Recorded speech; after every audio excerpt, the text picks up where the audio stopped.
தம் கிருபை பெரிதல்லோ என் ஜீவனிலும் அதே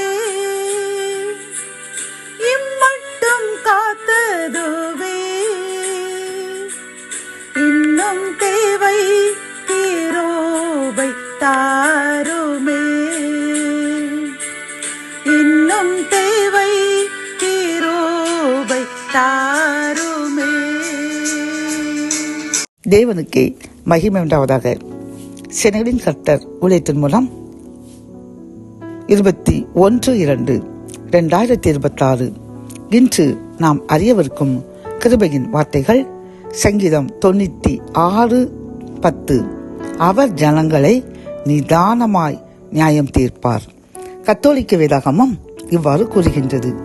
அவர் மக்களினங்களை நீதி வலுவாது தீர்ப்பிடுவார் என்கின்றது. இந்த செய்தி கேட்டுக்கொண்டிருக்கின்ற அன்பு சகோதரனே சகோதரியே, கர்த்தர் நம்மை பார்த்து கூறுகின்றார், நாம் அறிந்தும் அறியாமலும் தவறு செய்யும் பொழுது அவர் நிச்சயமாக அதற்கேற்ற தண்டனையை தருவேன் என்று அவர் அசையாமல் இருந்து அமர்ந்திருந்து நிச்சயமாக தருவாராம். பிரியமானவர்களே, நாம் நினைத்துக் கொண்டிருப்போம், நாம் தவறு செய்து கொண்டே மன்னிப்பு கேட்டால் மன்னித்து விடுவார் என்று நினைத்துக் கொண்டிருப்போம். அப்படியல்ல, அவர் கூறுகின்றார், நிதானமாக அமர்ந்திருந்து நான் எவ்வளவு சொல்லியும் நீங்கள் இன்னும் திருந்தாமல் வணங்கா கருத்துள்ள ஜனங்களைப் போல் வாழ்கிறீர்கள் அல்லவா, நான் நிச்சயமாக உங்களுக்கு தீர்ப்பு தருவேன். ஆகவே இப்பொழுதே இந்த கிருபை நாட்களில் அமர்ந்திருந்து உங்கள் பாவங்களுக்காக வருந்தி நீங்கள் பரிசுத்தமாகிக் கொள்ளுங்கள் என்று நம்மை பார்த்து எச்சரிக்கின்றார்.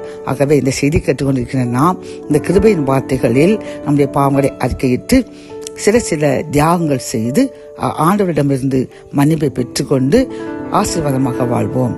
ஜெபம். என் அன்பு தகப்பனே, இந்த கிருபையின் வார்த்தைகள் மூலமாக அப்பா எங்களுடைய தவறுகளுக்கு நீர் கண்டிப்பாக தண்டனை தருவேன் என்று கூறினீரப்பா. நாங்களும் மனம் திரும்பி வெட்டுடுத்தி சாம்பலில் அமர்வது போன்று எங்களுடைய சுயநலங்களை விட்டு எங்களுடைய ஒரு சில காரியங்களை நாங்கள் துறந்து அமைதியாக அமர்ந்திருந்து எங்கள் பாவங்களை அறிக்கையிட்டு பரிசுத்தமாய் வாழ்வோம் என்று என்னுடன் சேர்ந்து யார் யாரெல்லாம் தீர்மானிக்கின்றார்களோ எங்களுக்காக ஜெபிக்கின்றோம். எங்கள் பாவங்களை மன்னிங்க, பரிசுத்தமாக வாழ்வோம் என்று முடிவெடுக்கின்ற எங்களை பரிசுத்தவான்களாக மாற்றுங்க. மீட்பர் இயேசுவின் முன் ஜெபம் கேளும் நல்ல தகப்பனே. ஆமேன்.